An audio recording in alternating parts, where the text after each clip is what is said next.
पिछली जो लॉकडाउन आया, इस लॉकडाउन में उन लोगों ने बहुत सी चीजें टेस्टिंग कर लिया।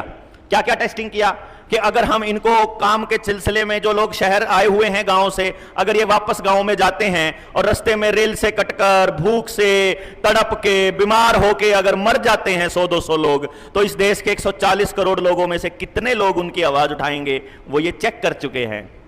वो ये भी चेक कर चुके हैं कि जब इनके गांव के अंदर घुसकर चौपाल में बैठे हुए लोगों को, इनके बुजुर्गों को पिछवाड़े पे डंडा ठोकते हैं तो कितने नौजवानों का खून खौलता है ना। वो ये भी चेक कर चुके हैं कि जिस टाइम लॉकडाउन में खाने को कुछ नहीं मिलेगा तो पुलिस वाले कैसे मालिक हो जाएंगे इस देश के, और वो डंडा लेकर के हमको खाना देंगे कि तुमको इतना ही मिलेगा, है ना। और कैसे हम लोग भिखारी की तरह अपना बैग और अपना झोला उठाकर चल पड़ेंगे कि हमको भी दे दो, हमको राशन दे दो, हमको राशन दे दो। वो सब टेस्टिंग कर चुके हैं कि इनके पेट को एक बार पकड़ो, ये सब अपने आप काबू हो जाएंगे। इस टेस्टिंग के बाद इन्होंने देखा कि जो लोग कुछ बोल रहे थे आपके जैसे, अलग अलग इलाकों में, अलग अलग जगह पर, कोई डीसी से लड़ रहा है, कोई मुख्यमंत्री के दरवाजे के आगे अपना ज्ञापन दे रहा, अपना प्रदर्शन कर रहा है, कोई किसी को ज्ञापन दे रहा है, कोई किसी भी तरह से आप लिख के कर रहे हो या बोल कर रहे हो, आप विरोध कर रहे हो, वो कौन लोग हैं और वो कौन सी दलील दे रहे हैं। उस दलील में एक दलील हम सब ने दी कि सुप्रीम कोर्ट का आदेश है कि भारत के संविधान के हिसाब से हमको ये ताकत मिलती है। तो उन्होंने अगली बार इसका इलाज ढूंढा कि यार ये भारत वाले लोग ना सुप्रीम कोर्ट पे बड़ा भरोसा करते हैं और भारत के संविधान पर, कानून पर बड़ा भरोसा करते हैं। तो अगली बार एक काम करते हैं, इस देश के प्रधानमंत्री को ही बोलते हैं कि तेरे को अगर अगली बार 24 में सत्ता चाहिए तो पेंडेमिक ट्रीटी के ऊपर साइन करना पड़ेगा। पेंडेमिक ट्रीटी के ऊपर साइन करना पड़ेगा। पेंडेमिक ट्रीटी के बारे में कौन कौन लोग नहीं जानते हैं, नहीं जानते वाले, अरे आपको पेंडेमिक ट्रीटी का नहीं पता, ये पेंडेमिक ट्रीटी नहीं जानते। आती थी ना एक एडवर्टाइजमेंट, पंखे की ऐड आती थी ना। अब सुनिए पेंडेमिक ट्रीटी। WHO ने एक ट्रीटी बनाई है पूरी दुनिया के मुल्कों के लिए, और पूरी दुनिया की चुनी हुई सरकार, अब देख लो आपने चुनी कि नहीं चुनी ये तो हमको नहीं पता, हम तो गुजरात का तो पता है हमको। अब की बार गुजरात में चुनाव हुए, हमने जिससे पूछा उसने ये कहा कि हमने तो वोट दिए नहीं, सरकार कैसे बन गई। किसी ने वोट नहीं दिया और सरकार बना गए। तो चलो अभी हमको भी आने वाले 19 में भी बहुत सी पब्लिक ऐसी थी कि हमने तो वोट नहीं दिया था पर फिर भी सरकार बन गई, चलो बन गई। अभी भी जिसकी सरकार महाराष्ट्र में चल रही है उसको तो वोट दिया ही नहीं था, है ना। जिसको वोट नहीं दिया था उसकी सरकार बन गई, कोई बात नहीं, चलो कोई ना। अभी वो ये कहते हैं कि उस देश की चुनी हुई सरकार हमारे पेंडेमिक ट्रीटी के ऊपर दस्तखत कर ले। पेंडेमिक ट्रीटी पे दस्तखत हो गया तो उसमें पहली लाइन लिखी हुई है कि पेंडेमिक ट्रीटी पर, जब पेंडेमिक घोषित करेगा WHO, उस टाइम पर उस देश का संविधान और कानून निरस्त हो जाएंगे, नल एंड वॉइड हो जाएंगे। यह पहली लाइन उसके अंदर लिखा हुआ। खूब अच्छी लाइन है। यानी कि कानून किसका चलेगा, जो WHO बोलेगा वो नियम और कायदे कानून होंगे। अच्छा एक बात आपको मालूम है क्या, अपने देश में अभी भी हेल्थ इमरजेंसी लागू है। यह बात किस किस को मालूम थी मेरे बोलने से पहले? नहीं मालूम थी ना। अभी भी अपने देश में महामारी का दौर चल रहा है, कागजों में, पेपरों में, अभी तक उन्होंने हेल्थ इमरजेंसी को हटाया नहीं है। कमाल है ना। यानी आज भी अगर पुलिस चाहे तो हमको यहां बैठे बैठे अभी के अभी डंडों से पीट सकती है, और ये कानून है क्योंकि भैया इमरजेंसी लगी है, हेल्थ इमरजेंसी। हम लोग कोर्ट में जाएंगे ना अगर कि हमको कैसे मार दिया, बैठ के शांति से बैठे हुए थे हम, तो वो ये कहेंगे कि देश में हेल्थ इमरजेंसी है, WHO ने बोला है कि आपको इकट्ठा नहीं होना चाहिए, इसलिए हमको इनको तितर बितर करने के लिए, इनको घर भेजने के लिए सब करना पड़ा, ऐसा वो बोल सकते हैं।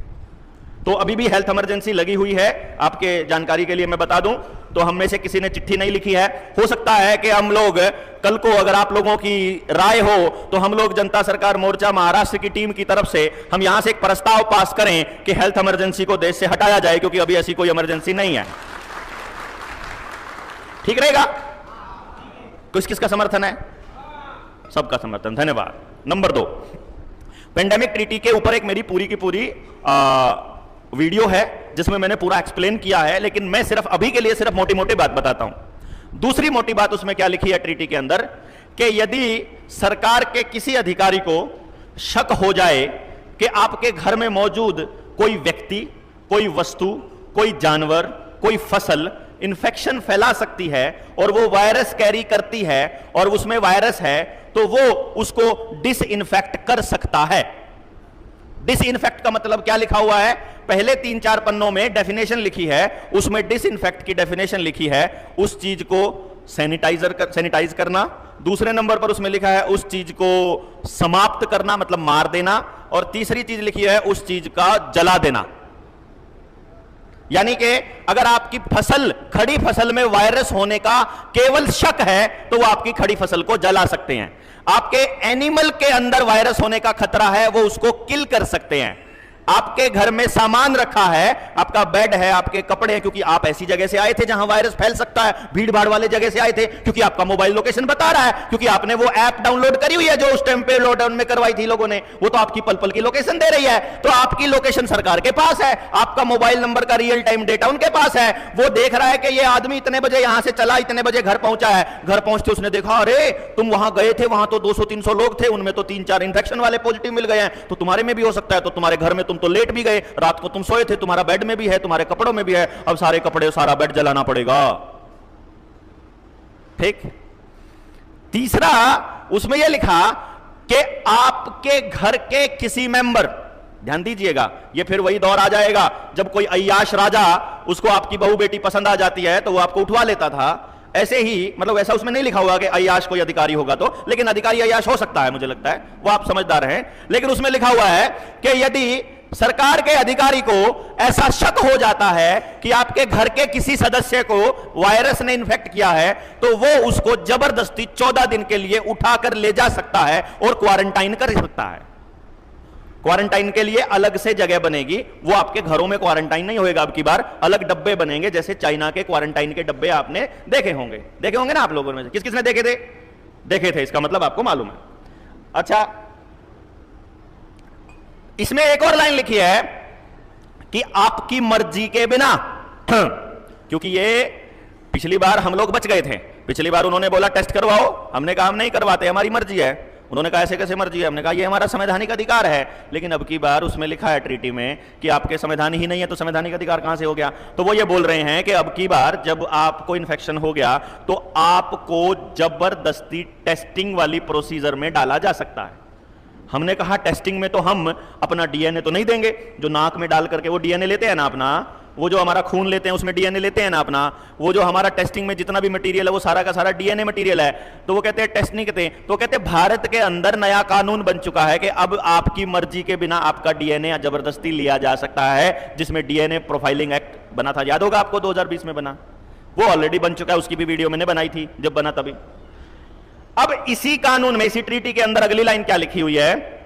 अब देखो, जबरदस्ती आपका घर जला सकते हैं, आपका कपड़े, आपके बेड, आपका फसल, आपका डंगर, आप खुद, आपका परिवार का आदमी, जबरदस्ती उसका टेस्ट कर सकते हैं, जबरदस्ती उसका कोई इलाज कर सकते हैं। यानी अगर आपके शरीर में कोई केमिकल, कोई इंजेक्शन देना है तो आपकी मर्जी के बिना जबरदस्ती दे सकते हैं, क्योंकि सरकार दलील देगी कि अब की बार केवल आपकी जान की फिक्र नहीं है, हमको दूसरों की जान की फिक्र है। आपसे ना दूसरों को खतरा है, आपसे आपको खतरा नहीं है।